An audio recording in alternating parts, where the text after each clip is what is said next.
Oh yes, it's me in a bike video after a long time. What a pleasure. Welcome to PowerDrift, folks. But you know what that usually means?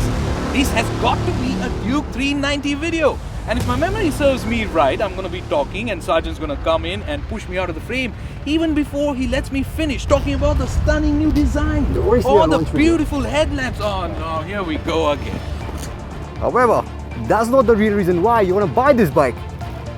The reason you will is because of this.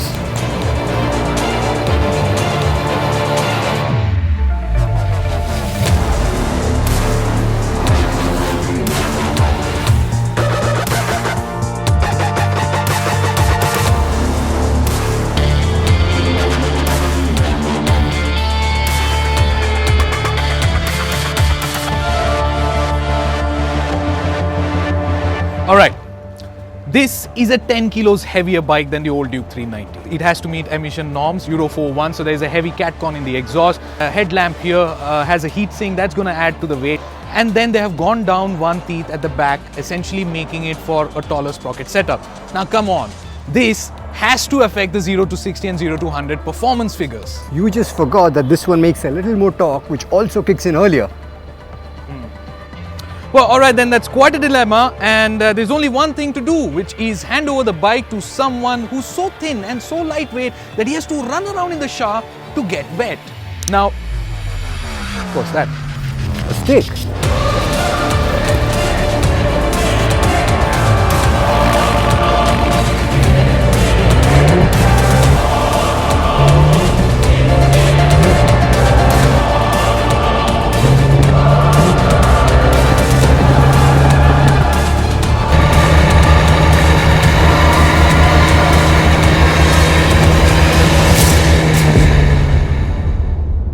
The fact that the new Duke 390 manages to still go like a torpedo in spite of the increase in weight is just plain crazy.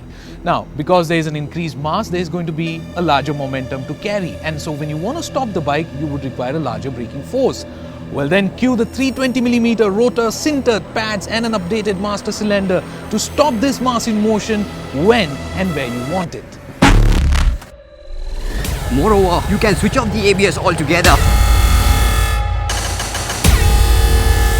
Or better still, just switch to the Supermoto mode, the Supermoto ABS mode, which allows you to do this.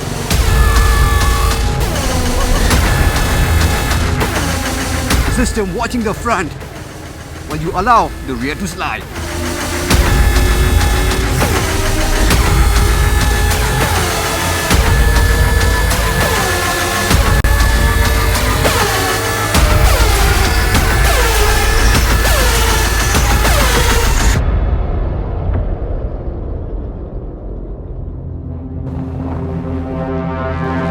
Hello? Dude, what about the braking stability? Because it's got the new split function forks now, right? The forks are well damped, and I also like this new stance. There's a little more weight on the front now, and that has really opened up the communication between the front end and the rider. A conversation which you unfortunately don't get to eavesdrop on. Hello?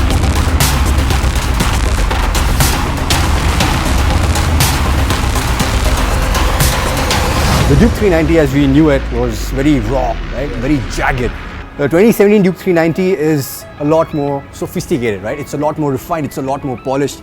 So the bike is so much more enjoyable now, so much more calmer, even though you still have the grunt, you still have the punch, and it would make it a lot more rideable and livable in the city. Yeah. And even if you looked at the heat bar, it was well within the heat range. The fueling being better, the combustion being better has also helped with the heat dissipation. Also, there are other bits like the seat is a lot more comfortable now, both for the rider as well as pillion. And you have the one-touch starter, you don't have to keep cranking it. Almost a brand new bike. You know, you have so much more styling. Now the styling is completely changed. It looks so much better now. It's sharper. Delicious. Yeah, the TFT screen, you have the LED headlight.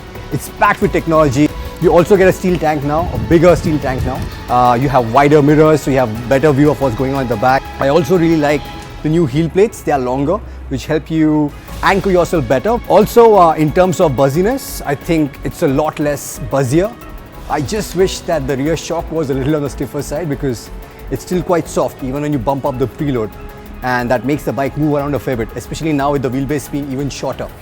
I know in the previous Duke 390 video, I'd said that I would have loved to see Rosso 2s, but having tried them on my RC, I can again come back and say that Metzeler's are the way to go, the WA tires. I still feel that's a lot of money.